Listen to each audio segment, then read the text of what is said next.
sejam bem-vindos à nossa 20ª aula do curso de PO2. Nessa aula, ela vai ter uma certa diferença das demais. Será mostrado aqui uma aplicação real utilizando os conceitos de programação não linear. Trata de uma aplicação feita em uma empresa do Vale do Paraíba, uma empresa que fabrica PCI, placa de circuito interno. Então, nessa aplicação, a gente vai utilizar todos os conceitos vistos em programação não linear.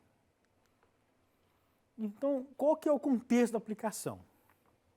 Foi feita uma aplicação em indústrias eletrônicas, que situa-se, segundo esses autores, situa-se numa baixa posição de especificidade dentro do conjunto de investimentos industriais, apesar de concentrar algumas das maiores empresas da América Latina. Segundo a Bini, nós podemos ver aqui que o faturamento dessas empresas aí, em 2015, caiu em 4%. Em milhões aí, é um valor razoável. Quais são os problemas detectados por esses autores? A falta de gestão dos processos produtivos vinculados à manufatura de PCI. PCI são placas de circuito interno. Provoca perdas no tempo com retrabalhos desses produtos. E também, algumas questões aqui a empresa foi fornecida para a empresa. A primeira, como reduzir os retrabalhos na produção de placas de circuito interno? E a segunda, como garantir que o ajuste da otimização foi um ajuste ideal? Então, são questões que a aplicação de um modelo de otimização não linear deve responder para essa empresa. Então, vamos entender o contexto no qual foi empregado. Então, essa empresa ela trabalha, manufatura placas de PCI, e esse é o processo produtivo. A inserção de componentes é o início. A velocidade da esteira, o fluxo, temperatura, a soldagem e depois o teste de inspeção. Esses são os processos que foram investigados nessa empresa.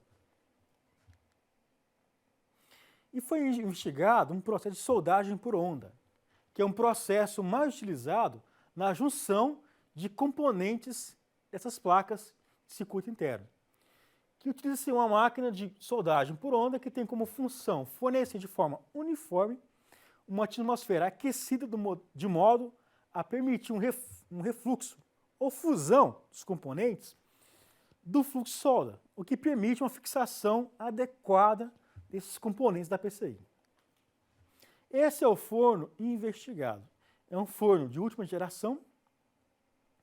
E aqui estão alguns gráficos com relação à zona de aquecimento, cura, refusão e temperatura. Qual que seria o ideal para ter uma PCI sem defeitos ou retrabalhos? Qual que era o problema dessa empresa? Problemas com excesso de solda, excesso de solda com baixo encapsulamento, solda sem a formação de filetes, excesso de solda em ambos os lados, tanto embaixo quanto em cima, e isso provocava várias perdas ou retrabalhos nesse processo produtivo. E a empresa nos procurou para resolver esse tipo de problema. A primeira coisa, foi utilizado o diagrama de Chikawa, ou espinha de peixe, para verificar o seguinte: quais são as variáveis X que deveriam ser examinadas para reduzir ou eliminar esse tipo de defeito no processo produtivo da empresa. Ao aplicar o diagrama de Chikawa, chegou-se nessas variáveis de controle. X1, a velocidade da esteira, em metros por minuto. X2, a temperatura de pré-aquecimento, em graus Celsius. X3, a zona de cura. E X4, a zona de refusão. Essas são as 4 variáveis a serem investigadas. A variável resposta é tentar minimizar a quantidade de peças reprovadas nesse sistema produtivo. Para você ter uma ideia, como era crítica a situação atual da empresa, esses eram ajustes utilizados pela empresa de cada X. Em um dia passou 6 PCIs. E obtivemos Y2 são peças defeituosas. 100% de peças retrabalhadas. Em nenhum momento, nessa condição de 1.6, 30, 140, 160, dessas variáveis x, houve peças boas. Então a empresa estava tendo um gasto muito alto com retrabalhos, ou mesmo desperdícios, sucata, dessas PCIs. Aqui nós temos um recorte da amostra utilizada. Cada linha é uma condição, é a condição investigada de x1, x2, x3, x4. Y1, peças boas, Y2, peças retrabalhadas. O que vocês percebem? Em nenhuma condição, a quantidade de peças boas foi maior do que a quantidade de peças defeituosas. Sempre a quantidade de peças defeituosas ou foi maior ou foi igual à quantidade de peças boas. Então era um problema muito sério. Essas condições aqui utilizadas não forneciam uma boa capacidade desse processo para essa empresa do Vale do Paraíba. Então o que foi feito? Com a amostra real, aplicou-se o cálculo da função empírica, um assunto que nós já vimos em aulas anteriores, empregando o algoritmo dos mínimos quadrados ordinários. E chegou-se numa função empírica dessa ordem. E a empresa nos forneceu algumas condições para essas variáveis de entrada, que são as restrições. Ao otimizar aquela função sujeita a algumas condições fornecidas pela empresa, esse foi o ajuste fornecido pela otimização daquela função não linear, empregando o GRG. E esse era o ajuste atual do forno. Vocês podem ver que somente a velocidade da esteira em metros por minuto que foi igual. As demais informações foram completamente diferentes. Então a resposta 1 já foi respondida. Então como melhorar esse processo? Por essa função empírica e pela otimização dessa função empírica. A segunda questão da empresa. Mas como garantir que essa otimização ela é confiável, ela é ideal para a empresa? Então o que foi feito? Pegou-se essas condições aqui, estimadas pela própria otimização, e em 3 dias processou 50 PCIs, 50 placas utilizando essas condições. Vocês percebem? De 50, tivemos agora 47 peças boas, só 3 ruins. A mesma condição no segundo dia. De 50, 44 peças boas. No terceiro dia, de 50, 46 peças boas. A gente fazer uma melhoria que foi bastante expressiva.